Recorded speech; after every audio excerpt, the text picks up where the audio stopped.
It was supposed to be a simple night shift. I had just started as a security guard at the old shipping warehouse on the outskirts of town. One building, 3 floors, hundreds of boxes stacked like tombstones. Cameras on every corner, 36 of them in total. Enough to see every inch, or so I thought. The first hour passed uneventfully. I sipped lukewarm coffee, walked the perimeter, checked the monitors. Everything normal. Doors locked, no movement. Then at 2:14 a.m. I noticed it. Camera 14, on the second floor, pointed toward a long corridor of stacked crates.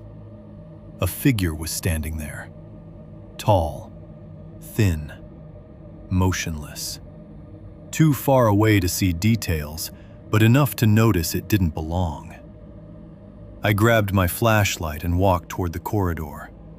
The hallway was empty. No one. Nothing. Just boxes stacked in the same patterns as before. I laughed nervously. Probably a trick of the camera. Reflection. Dust. I returned to the office and replayed the footage. The figure was still there. Same spot, same posture. Not moving. I tried calling my supervisor, but the phone lines were dead. Typical for the old warehouse. I spent the next 30 minutes switching between cameras. The figure didn't move. At first, I thought it had to be a prank, maybe a fellow guard or an employee sneaking around. But the building had been empty for months. I grabbed the walkie-talkie and called Daniel, a colleague from the day shift. No response. Of course. Then I noticed something worse. The timestamp. The camera feed showed it appearing 10 minutes before I even started my shift. That didn't make sense. I checked the other cameras on the second floor. Nothing.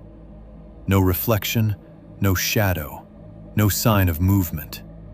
Just camera 14. And the figure. By 3:05 a.m., my nerves were raw. I decided to check the corridor myself. I walked slowly, flashlight sweeping side to side. Empty. Perfectly empty. The boxes hadn't shifted. The floor was clean. Nothing. I returned to the security office. Camera 14. Same figure. Now closer. Impossible. I hadn't moved. The hallway hadn't changed. But the figure had shifted forward by about 15 feet. I paused the video, zoomed in. The figure's head tilted slightly, almost observing me. I couldn't breathe. The figure wasn't a person. Not really. Its limbs were too long, its posture too rigid. And yet, it looked human enough to trigger every warning in my brain. I called the night supervisor on my personal cell. No answer. Text. No reply. Nothing. By 3:43 a.m., I had convinced myself to leave. Just stop the shift, walk out, call the police in daylight. Safety first. I grabbed my coat. I glanced at camera 14 one last time. My stomach dropped. There I was, standing behind the desk, my back to the camera, watching the hallway. I hadn't left yet. I felt eyes on my neck. Spinning around, the hallway was empty. Quiet. Still. I grabbed the keys and ran. Heart pounding, legs trembling. Every instinct screaming to leave. When I returned to the office to check the monitors again, the figure was gone. For a second, I sighed in relief. Then the feed switched to camera 14 again. The timestamp changed. 1:42 a.m. There I was again, at the desk, watching the hallway. But I hadn't moved since 3:43 a.m.